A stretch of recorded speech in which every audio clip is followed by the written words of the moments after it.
Friend, আজকে বানাবো এই প্যাকেটের ধোকা। ঠিক আছে, এটাকে এই প্যাকেটে ছিল একটা গুঁড়ো মশলা, মানে গুঁড়ো এটাকে মানে 1-1.5 কাপ জল দিয়ে নুন দিয়ে চিনি দিয়ে আধ ঘন্টার মতো ভিজিয়ে রেখে দিয়েছি, তারপরে বানাবো। ঠিক আছে ফ্রেন্ড,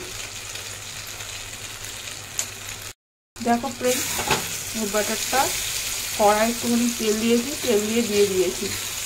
ঠিক আছে, এবার এটাকে ভালো করে নাড়িয়ে নেবো, নাড়িয়ে জলটাকে শুকিয়ে নেবো।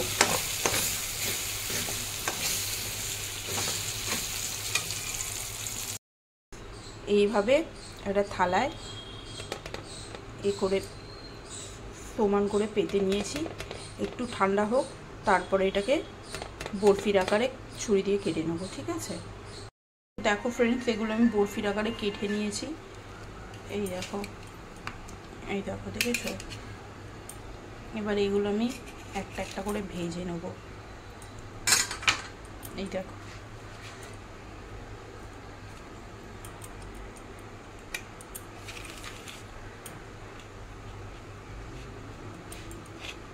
এগুলো এবার এইভাবে একটা একটা করে আমি ভেজে নেব।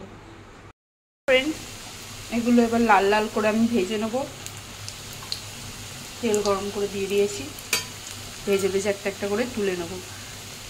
এবার এগুলোকে কড়া করে ভেজে তোমরা এমনিও খেতে পারো বা তরকারিও করতে পারো। আমি তরকারিই করব। বন্ধুরা, ফ্রেন্ডস, তো আমি এতে ছোটো মতো একটা আলু দিচ্ছি। আলু তোমরা না দিলেও দিতে পারো, না চাইলেও দিতে পারো। আমি একটা ছোটো মতো দিচ্ছি। আলুগুলোকে আমি একটুখানি ভেজে নেবো লাল লাল করে। দেখো ফ্রেন্ডস, আমার আলুগুলো লাল লাল হয়ে গেছে। ঠিক আছে, এবার তুলে নেবো।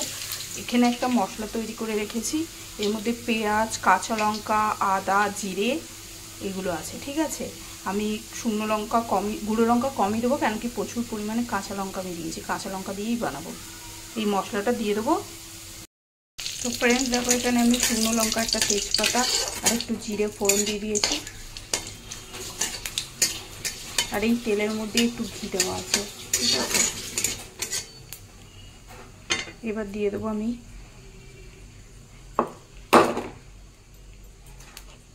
এই মশলাটা, যেটা আমি তৈরি করেছি।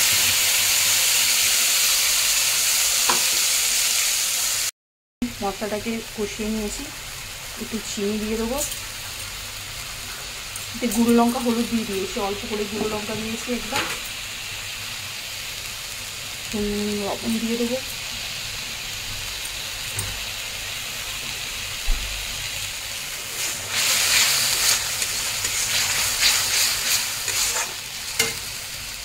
ভাজা আলুগুলো দিয়ে দেবো।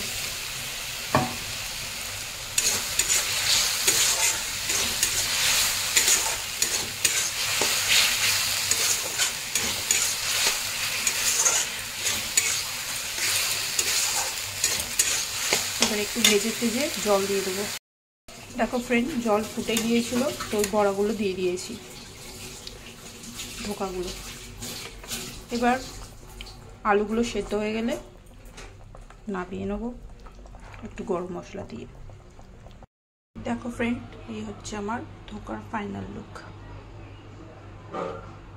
কেমন হয়েছে বলো।